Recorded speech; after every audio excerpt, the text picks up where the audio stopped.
Hello students, कैसे हैं आप सब। आई होप आप सब अच्छे होंगे, है ना।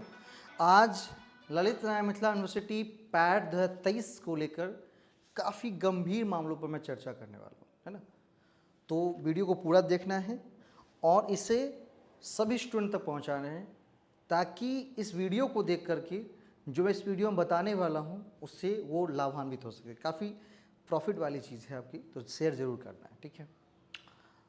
सब उससे पहले ये बता दूं कि इंटरव्यू को लेकर के मैंने कल एक वीडियो बनाया था कि इंटरव्यू डेट को लेकर के मैंने क्या किया है, रिव्यू पिटीशन डाला है कि उस डेट को एक्सटेंड किया जाए, क्योंकि जून 2025 का जो नेट एग्ज़ाम है और हमारा जो पैट 2023 का इंटरव्यू डेट है, दोनों क्लासेस हो रहे हैं, ठीक है। तो उस क्लासेस को लेकर के मैंने रिव्यू पिटीशन डाले हैं और उस पर विचार की जा रहे, तो हो सकता है वो डेट आगे बढ़े। लेकिन उन सभी चीज़ों को दरकिनार करते हुए अगर कोई विद्यार्थी पैट 2023 के इंटरव्यू में जाना चाहता है ना, और उसको सिनॉप्सिस को लेकर के या मॉक इंटरव्यू को लेकर किसी भी तरह की क्वेरी, किसी भी तरह की जानकारी चाहिए, तो आप हमसे संपर्क कर सकते हैं। मैंने कोर्सेज शुरू किए जहाँ पर इन तरह चीज़ों को आप लोगों को गाइड की जाती है कि किस तरह से रिसर्च प्रपोजल बनाना है, कैसे मॉक इंटरव्यू, मतलब इंटरव्यू में क्या सब पूछे जाएंगे, किस तरह से तैयारी करनी है।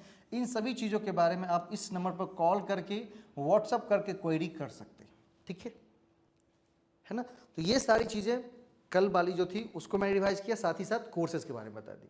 अब जो मामला है उसके बारे में बात करता हूँ। मामला क्या है वो सुनिए। सबसे पहले जब पैट 2023 का नोटिफिकेशन आया था, उसी टाइम मैंने ये कहा था, मतलब मैंने ये कंप्लेन की थी विश्वविद्यालय से कि आपने जो नोटिफिकेशन निकाला है उसमें कहा केवल 2023 तक का जो आपका एकेडमिक है ना, 2023 तक के एकेडमिक वाले ही फॉर्म भरे। एकेडमिक वाले का मतलब कि 2023 तक जिनका पीजी क्लियर हो चुका है वही बच्चे फॉर्म भर सकते हैं, ठीक है। ये मामला काफ़ी पहले मैंने उठाया था। तो 2024 वाले को मौका नहीं मिला। क्यों नहीं मिला? क्योंकि उन्होंने कहा कि ये पैट 23 है, हम 23 तक का ही मौका देंगे, एकेडमिक्स तक का। तो मैं भी मान गया कि चलो ठीक है। वैसे ये भी जेन्यून है नहीं, लेकिन मैं तो भी चलो ठीक है, ये तक मान लेते हैं। लेकिन इसके साथ उन्होंने एक कंडीशन जोड़ दी कि 2023 तक के ही जो नेट और जेआरएफ हैं, है ना, उनको मैं चांसेस दूंगा। क्योंकि इस बार जो पैट हो रहा है उसमें 50% सीट रिजर्व की जा रही है। किसके लिए 50% सीट रिजर्व की जा रही है? जेआरएफ वालों के लिए। जितनी टोटल सीट है उसका 50%।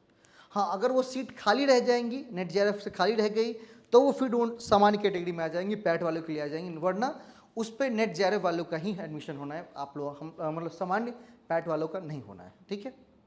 तो हमने ये कहा कि भाई 2024 वाले को मौका मिलना चाहिए, जिसका मान लीजिए अक्टूबर 2024 में रिजल्ट निकला है, मतलब जून 2024 वाले एग्जाम में जो शामिल हुआ है, अक्टूबर 2024 में जिसका रिजल्ट निकला है, वो तो क्या करेंगे, इसमें आएंगे, उनको तो कंसीडर करना चाहिए, उनको तो वेटेज मिलना चाहिए। इसको लेकर के उस टाइम ये कहा गया कि अभी एग्जाम होने दीजिए, बाद में इस पर हम संज्ञान लेंगे। लेकिन जब अब बाद में इस मामले को उठा रहा हूं तो विश्वविद्यालय के द्वारा इन चीज़ों को बिल्कुल दरकिनार कर दिया जाए, आनन फानन में बातें चल रही है।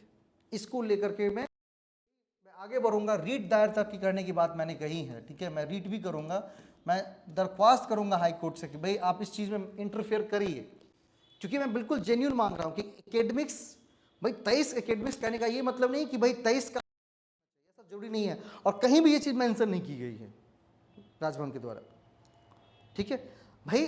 क्योंकि यूजीसी नेट एग्जाम का साइकिल होता है, उसका एकेडमिक्स नहीं होता है।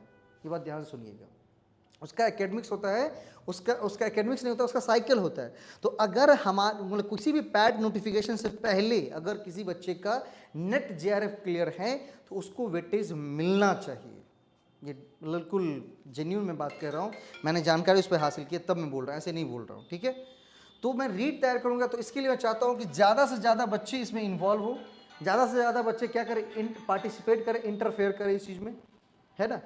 तो वो स्टूडेंट भी हमसे संपर्क कर सकते हैं। आप व्हाट्सएप पर करके, कॉल करके हमसे संपर्क करिए 9334617677, ताकि आपका जो कंसर्न मामला है मैं उसको क्या कर सकूँ, कोर्ट तक पहुंचा सकूं और हमें उचित न्याय मिले और उसका वेटेज हमें मिलना चाहिए, जो हमने मेहनत की है उसका वेटेज मिले, ठीक है। तो इस वीडियो को ज़्यादा से ज़्यादा लोग तो शेयर करिए, और जो खासकर वैसे जो नेट जून 2024 ये दिसंबर वाले नहीं, जून 2024 एग्ज़ाम जो क्वालिफाई किया, क्योंकि नोटिफिकेशन आने के बाद वो चीज़ें कंसिडर नहीं होंगी, नोटिफिकेशन आने के पहले वाली।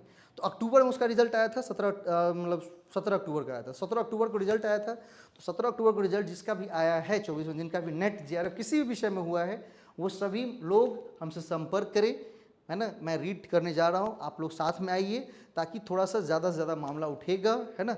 हम इस पर राजभवन से भी मिलने का प्रयास कर रहे हैं कि भाई राजभवन इसमें इंटरफेयर करे, तो आप लोग थोड़ा सहयोग करिए। धन्यवाद।